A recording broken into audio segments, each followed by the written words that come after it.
Before we get into today's show, let me tell you about the latest deal from Mike Lindell, MyPillow. Once again, the big box stores have canceled their orders simply because they don't agree with Mike Lindell's politics. They don't like it because he supports President Trump. Well, he's going to pass that savings on to you. No more middleman. And boy, does he have some great deals on the Giza Dream sheets and the Percal bed sheets. Listen to this. Giza Dream queen size, normally $139.98. Your wholesale price, $69.99 when you use promo code Joey. King size, only $79.99. The Percal queen size, normally $89.98. Your wholesale price, $29.98 when you use promo code Joey. Just call 1-800-893-4059 or go to MyPillow.com. Always use promo code Joey. Free shipping options available. This allotment's not going to last very long. When they're gone, they're gone. MyPillow.com, promo code Joey. Thanks for joining me in the PhD Weight Loss and Nutrition Studios. To lose weight for the last time, visit myphdweightloss.com. Hard to believe we are at Wednesday already, but hey, we are. Here's what we're going to talk about today. The White House reacted to a Democrat whistleblower's bombshell claim that Senator Adam Schiff, while in the U.S. House, authorized leaking bogus information on Donald Trump that led to a big part of the Russiagate. Washington, D.C. Mayor Muriel Bowser said that she plans to discuss the terms of President Trump's takeover of the police force in D.C., but she clarified the chain of command starts with her chief of police. We're about to witness a showdown here, and I'm betting on Donald Trump. What about you? We have now learned that the father's guns were used in the deadly CDC rampage, according to the shooter's manifesto. A Western North Carolina sheriff is responding after a Florida sheriff blasts a North Carolina judge for lowering a suspect's bond and release, and at least 12 states, including South Carolina, have gotten the green light from the USDA to put some limits on what people can buy with their food stamps. Is this the role of the government? I'll let you decide. I told you we'd be back. And ye shall know the truth, and the truth shall make you free. It's Joey Hudson. I wanted to name it the Joey Hudson bill, but, they don't allow you to put names on bills. But I wanted to call it the Joey Hudson bill because I know that one's been near and dear to you for a number of years. That's how it's done. Let your voice be heard. And the truth shall set you free. Here's Joey Hudson. The White House just lobbed something into the political conversation that they're calling a bombshell, and it's aimed straight at Adam Schiff. Schiff, the guy who practically is the face of the Russia collusion investigation during President Trump's first term. Now, here's what we know so far, and I'm going to lay it out kind of step by step so you can see how big this could be if it actually sticks, and that's a big if. The heart of the story is this. A Democrat whistleblower, and not just some guy off the street, but someone who reportedly worked for Democrats on the House Intelligence Committee for more than 10 years, has come forward claiming that back in 2017, Representative Adam Schiff personally greenlit the leaking of classified information to smear then-President Donald Trump during the whole Russiagate frenzy. But that's not all. According to the whistleblower, Schiff didn't just allegedly say, let's leak something to make Trump look bad. The claim is that Schiff specifically said this leaked information would be used to indict Trump. Now, whether you're the biggest Trump fan in the world or his harshest critic, that's an extraordinary allegation. It's essentially accusing a now U.S. senator, and at the time, again, one of the most powerful people in the Intelligence Committee and the U.S. House, of weaponizing classified material for political gain. And the way the whistleblower describes it, he apparently raised an objection in that meeting. He basically said, hey, guys, leaking classified info is illegal. And the alleged response from the people in the room, something along the lines of, relax, we won't get caught. Sounds like Adam Schiff, doesn't it? That detail right there is where the political temperature spikes, because if you believe the whistleblower, you're not just talking about a shady backroom political move. You're talking about premeditation. That wasn't an off-the-cuff slip. That was allegedly something that was talked about, planned, and put into action. Now, Caroline Leavitt, the White House press secretary, brought all this into the daylight at yesterday's press briefing, and she wasn't subtle about it. She called it, in her words, obviously a bombshell whistleblower report, and even threw a little jab at the press corps in the room, saying she hopes more people will report on it. Caroline, my question involves Russiagate. A whistleblower alleges that then Congressman Adam Schiff approved leaking classified information to smear President Trump's image during the Russiagate scandal. Does the president plan to investigate Adam Schiff, and what would accountability look like if more information confirms this report?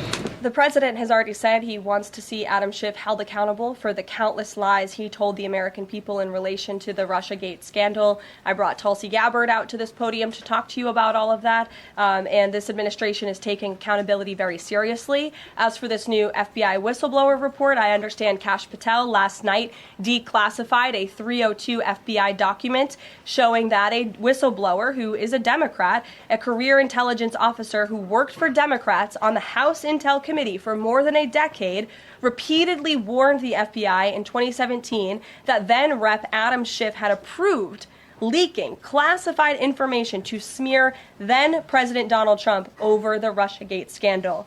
This is obviously a bombshell whistleblower report. Hopefully more people in this room will cover it as such. And I have a quote from the FBI director for all of you. He has said this: "For years, certain officials used their positions to selectively leak classified information to shape political narratives. It was all done with one purpose: to weaponize intelligence and law enforcement for political gain. Those abuses eroded public trust in our institutions. The FBI will now lead the charge with our partners at DOJ, and Congress will have the chance to uncover how political power may have been weaponized and to restore accountability." That's what the administration is focused on, and hopefully we'll see some more media reports on this whistleblower allegation. If this were reversed, if this were allegations against the president or any of these cabinet officials, I'm sure everyone in this room would cover it as such.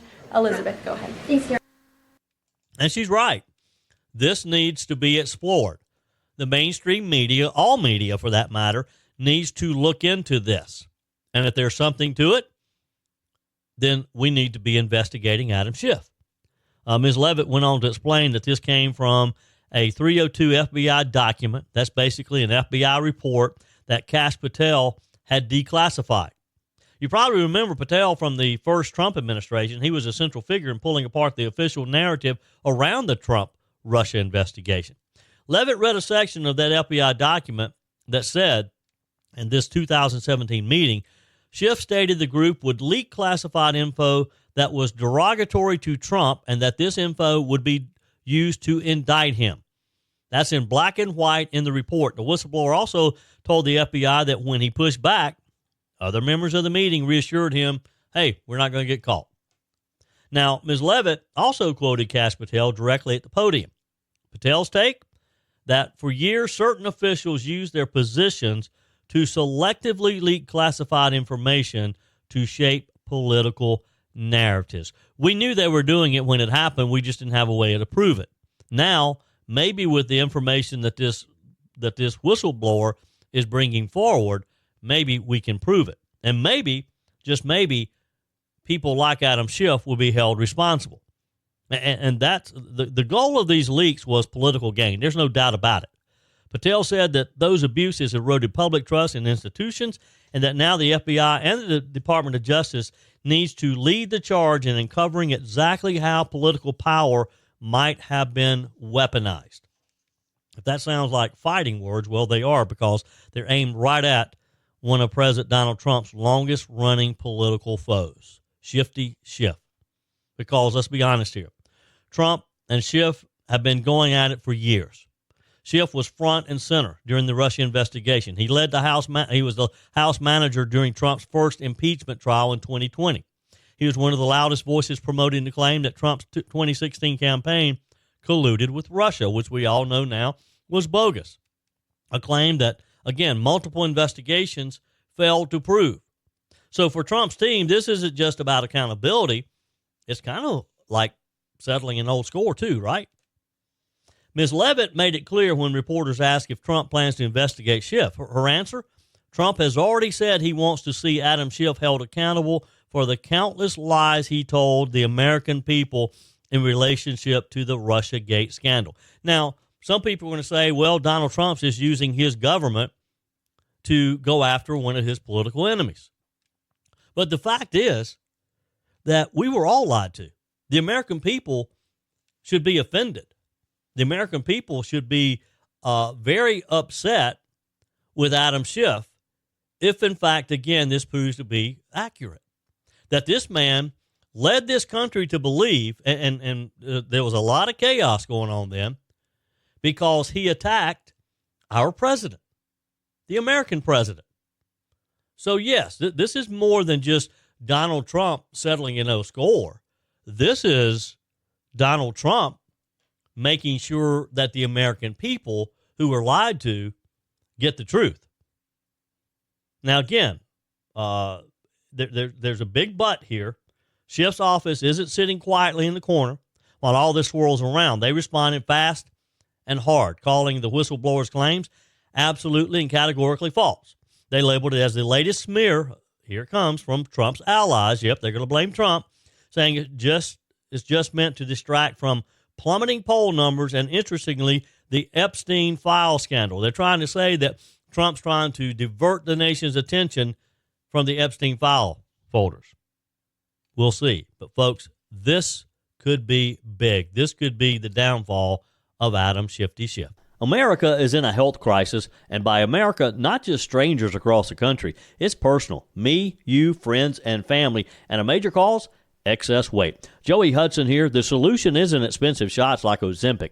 It's learning how to eat and think about food differently, and that's what PhD Weight Loss does. Their clients lose up to a third of their body weight. No drugs, just real food, behavioral coaching, and proven science to turn your body into a fat-burning machine. Sure, you could spend up to $20,000 a year on injections that burn muscle, not fat, and come with risks like pancreatitis or bowel blockages, only to gain it all back. PhD helps your body naturally produce weight loss hormones like GLP-1s. No shortcuts, just results that last. Already on Ozempic? Dr. Ashley Lucas and her team will help you safely transition off and keep losing weight. Let's make America healthy again. Call 864-644-1900. That's 864-644-1900 or visit myphdweightloss.com. One more thing on this Adam Schiff story before we move on. The real question here, does this go anywhere beyond the headlines of the day? Because if the White House is serious about holding Schiff accountable, then at some point this has to leave the press room and enter the realm of criminal investigation. Otherwise, it's just another round in the endless back and forth between Trump and his critics, right? And politically, this is a risk-reward play for Trump. On the one hand, it fires up his base, the folks who have been saying for years that Russiagate was a setup, and they finally get vindication. On the other hand, if it fizzles, it gives Schiff and the Democrats another talking point about how Trump is obsessed with settling old grudges. But make no mistake, if there's even a shred of truth here that can be proven, it would be a massive scandal. Leaking classified info is not just a procedural foul, it's a federal crime. And doing it with the express purpose of trying to take down a sitting president, that's the kind of thing that could end careers in a hurry. The political fallout wouldn't just hit Schiff. It would raise the question about everyone in that 2017 meeting. Who was in there? Who knew about this? Who else also approved of it? And if any of those leaks can be tied back to media stories that shape public opinion or fueled the push for impeachment, the ripple effect could be enormous. This could be a huge, huge scandal, folks. So here we are on the edge of what could be a major turning point in one of the most bitter political feuds of the last decade, or it could be another Washington bombshell that lands with a thud. The next moves are going to tell the story. Will we see subpoenas? Will we see hearings, more declassified documents, or will we just fade into the background noise of 2025 politics? That's the big question. For now, all we know is that the White House is treating this like the real deal. Schiff is calling it a smear, and somewhere in the middle is a whistleblower whose credibility is either rock solid are going to be full of holes, depending on which side you're on. Either way, you can bet this isn't the last that we're going to hear about it. And if the White House is right, and this really is as big as they say, then Adam Schiff might have a much bigger problem on his hands than just Donald Trump's tweets. What happens next? Well, in D.C., that's always the billion-dollar question. But if I were Adam Schiff, I'd be lawyering up. And if I were Donald Trump, I'd be clearing my calendar for a lot of I told you so's. We'll continue to follow this for sure. We have a case of dueling sheriffs, one for North Carolina and a sheriff from Florida. Fox, Carolina set the story up with this. All right, Chris, thank you. It is coming up on 8:34, and we turn to a first alert out of western North Carolina. The Macon County Sheriff is responding after a sheriff in Florida slammed a North Carolina judge for lowering a child sex crime suspect's bond. So Kermit Booth, he was arrested in Macon County on a warrant for 2 counts of sexual battery of a victim under 12. He was arrested in Franklin and taken to Macon County's detention center. A North Carolina judge lowered his bond to $35,000, which Booth posted. Well, the sheriff in Florida then blasted that decision. So in response, Macon County Sheriff Brent Holbrook said in North Carolina, it's the only state that allows bond for people with certain charges, which is why many suspects flee to North Carolina to fight extradition. Florida would have to send a governor's warrant that denies Booth a bond, and then deputies would have to rearrest Booth and hold him until he is sent back to Florida. So what you have here is the Macon County Sheriff, Macon County, North Carolina, giving a response after the sheriff of Flagler County in Florida slammed a North Carolina judge for lowering a child sex crime suspect's bond. It is kind of crazy, isn't it? The Flagler County Sheriff's Office said that Kermit Booth, 72, was arrested in Macon County on a warrant for 2 counts of sexual battery of a victim under 12. Deputies reported an investigation began against Booth in 2015 after the victim's mother said he solicited sexual intercourse with the 6 to 9-year-old victim multiple times between 2006 and 2009. Now evidence allowed the sheriff's office to obtain a warrant for Booth's arrest in July of 2025, just a few weeks ago, with a bond set at $500,000 by a Florida judge. Booth was arrested in Franklin, North Carolina on August 1st, taken to the Macon County Detention Center. A North Carolina judge lowered the bond to $35,000, which Booth posted and is now free. Flagler County Sheriff Rick Staley gave the following statement on Facebook saying, while we commend the bravery of the victim and the work of our major case unit in obtaining a warrant and arrest, it's deeply troubling that a North Carolina judge chose to lower the bond set by a Florida judge. This victim waited 10 years for him to be held accountable. Now this North Carolina judge has victimized our victim again by allowing him to be released before his extradition hearing on a very low bond. This is a travesty of justice, and in all my years of law enforcement, I've never heard of a fugitive from justice case being handled like this by an out-of-state judge. Now, Macon County Sheriff Brent Holbrook responded to the statement in a video on Facebook. Folks, I just want to jump on here for a moment and talk about all the buzz on social media about the gentleman that was recently arrested in Macon County on Florida charges, heinous charges. So once that individual is arrested in our county, in this case our county, Macon County, he is taken before the magistrate. The magistrate sets him a bond. The only time there's not a bond set if said state sends us a governor's warrant. Now, once they send us a governor's warrant, there's no bond. They don't get to fight extradition. So the ball is in Florida's court right now. They have to send us a governor's warrant. We'll go back out and rearrest this guy, put him in jail where he needs to be, and await Florida's arrival to come pick this guy up. That's the process. I don't necessarily agree with that process. North Carolina is the only state that gives them a right to a bond. That's the reason why a lot of folks flee to North Carolina to fight extradition, ultimately, because governor's warrants, they could be timely, because ultimately the governor said state is the one that signs these warrants. So that's the process. Folks, if you have any concerns or questions, feel free to give me a call, 526-6081. Have a blessed weekend.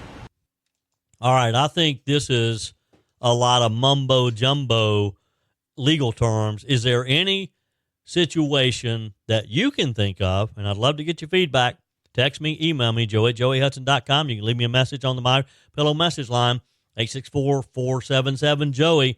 Is there any situation where this North Carolina judge should have lowered that bond knowing that this guy would be able to get back out on the streets after they've been looking for him for a decade? This is troubling to me. And look, I respect the sheriff, but I don't think there's an excuse for this. I don't think there's an excuse. We shouldn't be defending this North Carolina judge. He didn't do what was right. He didn't do what should have been done. And the Florida sheriff is right. This victim has been victimized once again. Your comments are welcome on the Firmin Ford text line, 864-477-JOEY. That's 864-477-5639. Emails always welcome, joey@joeyhudson.com. Speaking of the Firmin Ford text line, it's never been more important to support locally run businesses owned by people who actually live here in the upstate. Let me take a minute to talk with you about our friends at Firmin Ford. If you're looking for a new vehicle, maybe a great pre-owned vehicle, one you can trust, or maybe you're looking to order that special vehicle. Either way, if you want a new one, a brand new one, or a pre-owned that you can trust, the folks at Firmin Ford, they're there to help you. Their name is on the sign because their name is on the line, because every single transaction is important to them. Jim Firmin, Matthew Firmin. They do business the right way. When you stop by, when you give them a call, or maybe when you just send them a quick email, you're always going to have access to a member of the Firmin Ford family. And by the way, they also offer great service, and you're not going to have to wait weeks and weeks to get it done. And you do not have had to purchase your vehicle at Firmin Ford. Doesn't even have to be a Ford. They service all makes and models. Visit my friends at Firmin Ford online at firminford.com, firminford.com. The battle to take back the streets of Washington, D.C. is on. President Donald Trump made it clear Monday that he's taking over the Metropolitan Police Department and sending in the National Guard to get a handle on crime in the nation's capital. Now, Washington, D.C.'s Metropolitan Police Department Chief Pamela Smith is facing a backlash and mockery on social media after she appeared to not understand a question from the media about the department's, quote, chain of command amid President Trump's recent federalization of the department. Here's the exchange. What the chain of command is now? What does that mean? Well, was it Pam Bondi's the mayor's calling you, or how does this work? So the executive order is clear. The president has requested MPD services, and our home rule charter outlines the process. The president designated Attorney General Bondi as his proxy to request services through me. But does the Attorney General have the authority to implement changes in MPD or just request changes? The executive order is pretty clear, and so is the law. The president has the authority by virtue of the statute to request services. Our organizational chart, how we do business, how we fund the police, how we make changes, none of that has changed. Now, what you heard there was initially the reporter was heard asking the police chief, Pamela Smith, can you tell us what the chain of command is now? The police chief, like deer in the headlights, standing there looking off saying, what do you mean? The mayor immediately realized she was in trouble because the reporter continued, said, well, is it Pam Bondi speaking to the mayor? Is it you? How does this work? The police chief did not have a clue, did not know what to say at all, stood there dumbfounded. Now, that gives you a whole lot of confidence that this lady is going to be able to lead D.C. back to safety, right? That she's going to be able to clean up the streets. So that's when Mayor Bowser stepped in, and that was the voice you heard last there who was describing what the procedure was. The fact that the president does in fact have the authority to sign the executive order that he did to take over the District of Columbia's police department, and acknowledge that the statute allows the operation of the city under the control of the federal government, because that's who gave them that ability to begin with. Now, this whole discussion has led to a new discussion of D.C. becoming the 51st state. You know, that's something they've been wanting for a long, long time. I don't think this is a good time for them to start the effort of lobbying to be the next state. Don't think that's going to happen.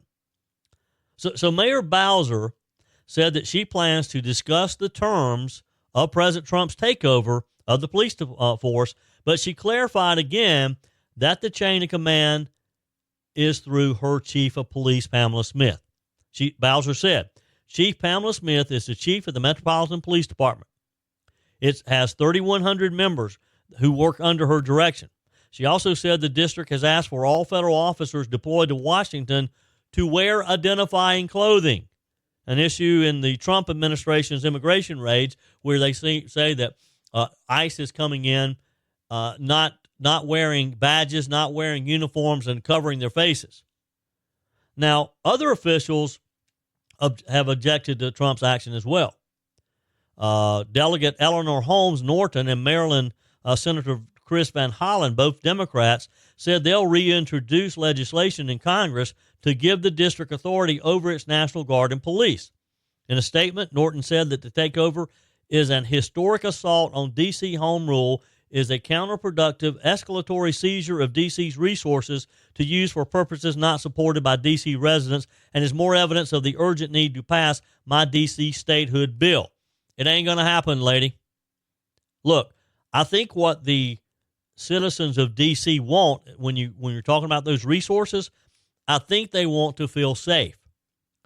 And I think the argument is very easily made that the current situation is not working. So something has to change.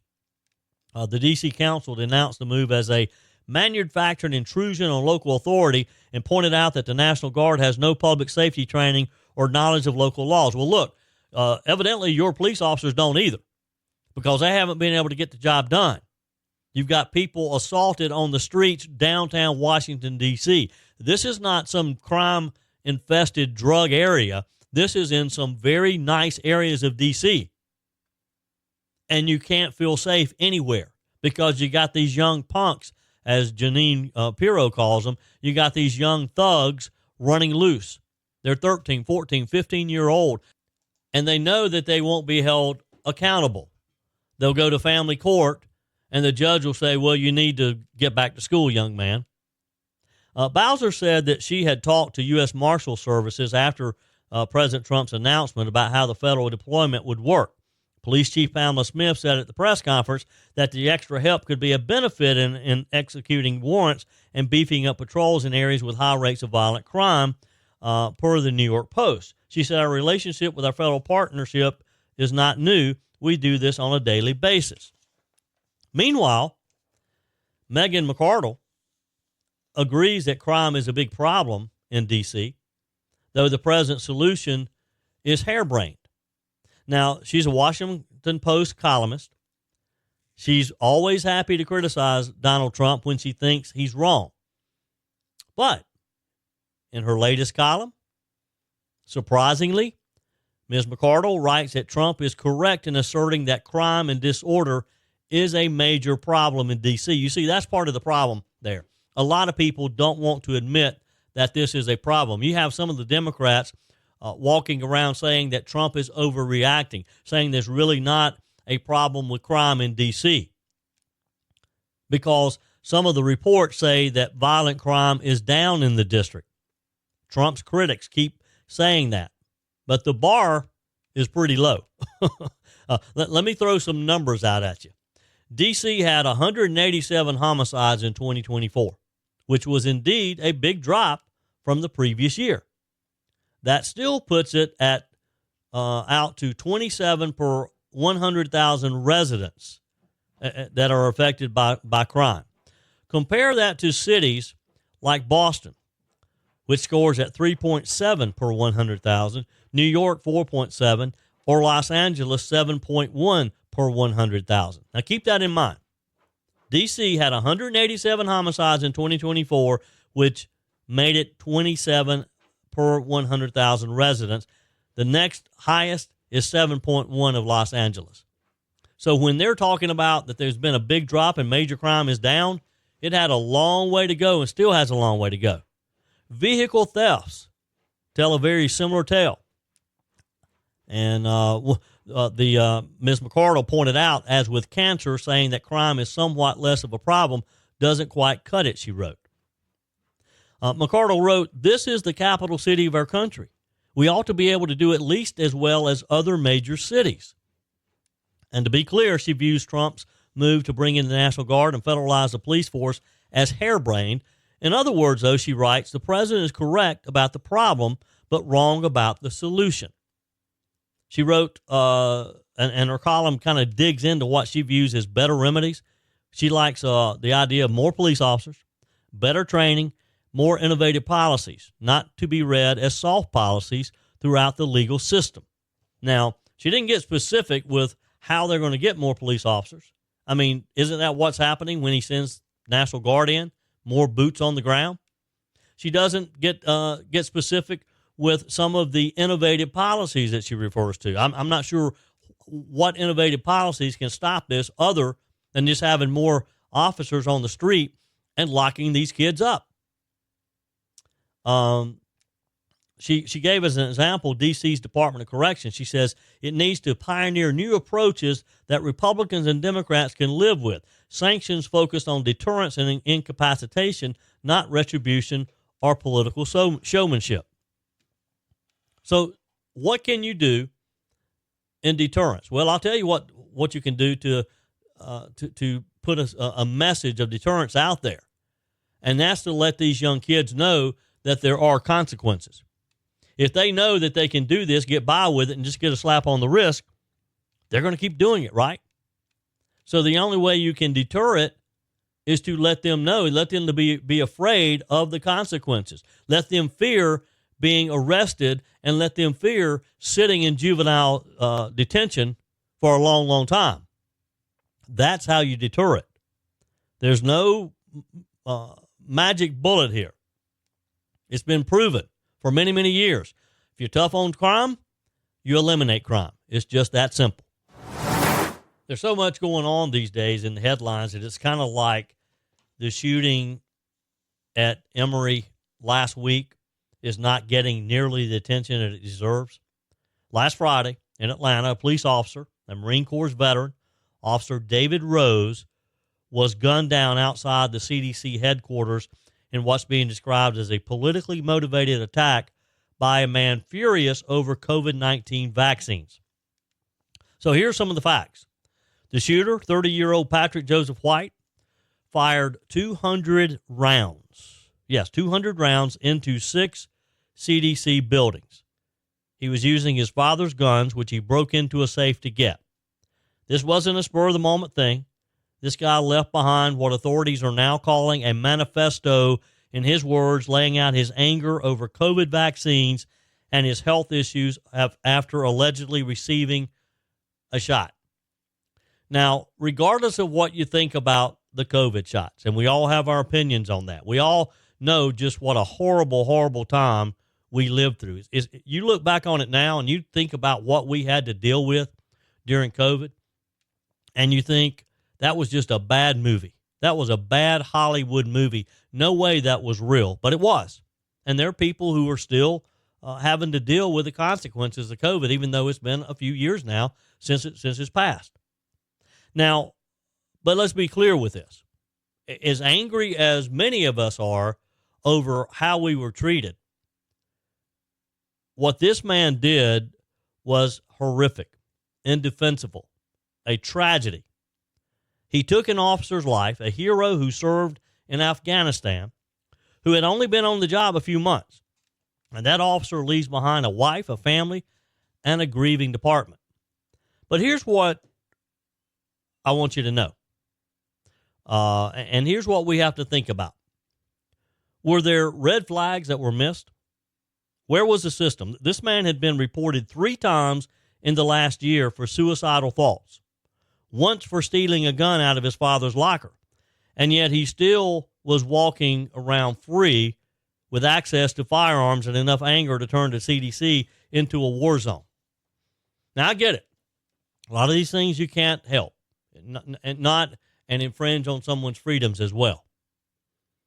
But is there something that we're missing in situations like this? What's worse? The guy didn't even have a criminal record. But law enforcement had already been warned. They'd been to his home. They knew that he was in trouble. They even brought him into a hospital, and he refused treatment. and he was let go. Now, I don't know what else you can do because we are free Americans, and I don't guess they could have made him stay there. Must not have been that bad to where they could have gotten him committed. It's hard to get someone committed, which is a good thing. But now, sadly, a young officer is dead. A government campus was under siege, and the shooter left behind documents saying that he wanted to make the public aware of his views on the vaccine. Well, we got that loud and clear. That's not awareness, though. That's terrorism. Now, here's another twist. Health Secretary Robert F. Kennedy Jr. visited the CDC site right after the attack, and just days earlier, he canceled $500 million worth of vaccine development contracts and removed the CDC's recommendation for COVID vaccines in kids and pregnant women. That's a seismic shift in federal health policy, and you have to wonder what role did public frustration, fear, and confusion over vaccine mandates and health data play in creating the environment in which we're in that set this guy off, set him off to the point that he was ready to take other people's lives. Not expecting any answers, any clarifications. It's just we got to keep looking at these things. On to another subject here, and this is one that's going to spark some debate in South Carolina and other states. We're talking about food stamps, or as Washington likes to call it, SNAP, the Supplemental Nutrition Assistance Program. Nearly 42 million Americans use it every month. That's about 12% of the country. Now, here's what's new. At least 12 states have gotten the green light from the USDA to put some limits on what people can buy with those benefits. For example, no more soda, no candy, no junk food with your taxpayer dollars. The list, mostly Republican-led states, Colorado, Florida, Louisiana, Oklahoma, Texas, West Virginia, Arkansas, Idaho, Indiana, Iowa, Nebraska, going on, and yes, South Carolina. South Carolina says that they're working on, Governor Henry McMaster says that he's going to get this done, and he announced it last week. The push is coming from Health and Human Services Secretary Robert F. Kennedy Jr., again, RFK Jr., and they're working. He's been on a mission to make America healthy again. His take, SNAP is using your tax dollars to fuel America's diabetes and chronic disease epidemics. His solution, put real food back in the program and let states lead the charge on public health. Now, the critics, they're out in force. They say this could hurt folks in food deserts, places where healthy options are already slim, and it takes away personal choice, they say. Baylor University economist Craig Galdston even warned it could hurt the integrity of the program by stripping away dignity and autonomy. But Governor McMaster, he had the line of the day. He told reporters, anyone who wants to eat or drink whatever they want can still do that. They just won't be able to use taxpayer money to pay for it. And that's the truth, right? That's what it boils down to. You can eat whatever you want to. You can eat junk food all day long. But as the governor said, not with taxpayer dollars. Now, this isn't a brand new fight. Governor Nikki Haley actually tried to do something similar when she was governor.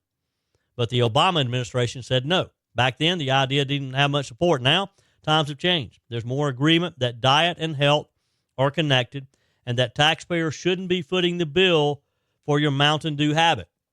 Because here's the truth. The poor choices that people are making for food are making them unhealthy, and then you and I are paying for their health care. They get sick, and we have to pay for their health care too, because you gotta realize people who are in that income level, who rely on SNAP, who rely on food stamps, they don't have health insurance either. They can't afford their own medical care either. So you and I are going to pay for that when they get sick. But here's the question. Is this common sense public health policy, or is it the government micromanaging poor people's grocery carts? You tell me. Text me, email me, joey@joeyhudson.com. Leave me a message on the MyPillow message line, 864-477-JOEY.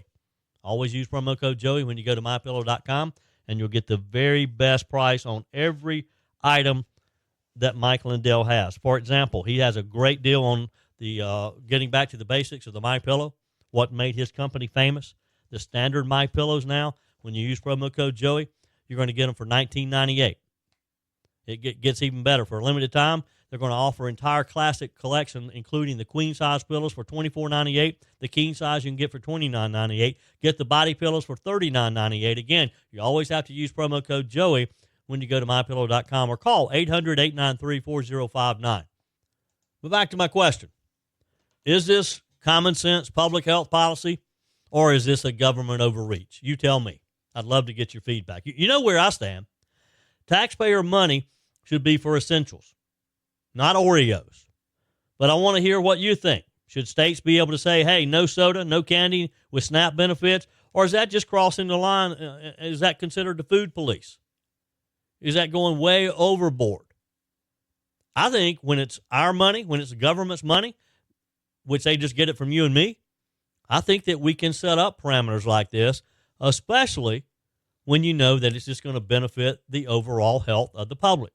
But again, I'm all ears. I'll look to hear from you. That's it for today's show. Tara's up next, followed by Mike Gallagher, Bill Frady, Charlie James, Mark Levin. We're back tomorrow again at 5 a.m. for that first cup of coffee and more Sunrise Carolina. Till then, folks, remember, God's got this. He's still in control.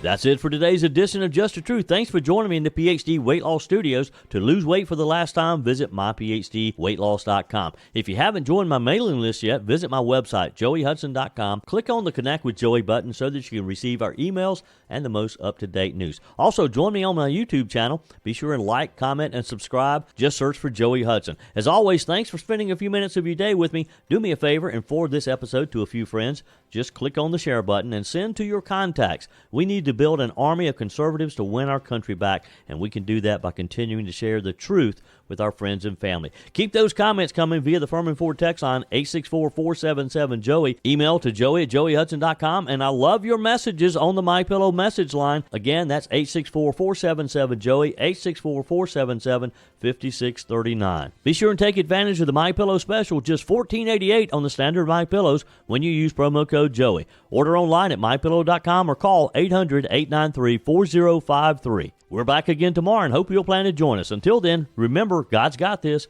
He's still in control.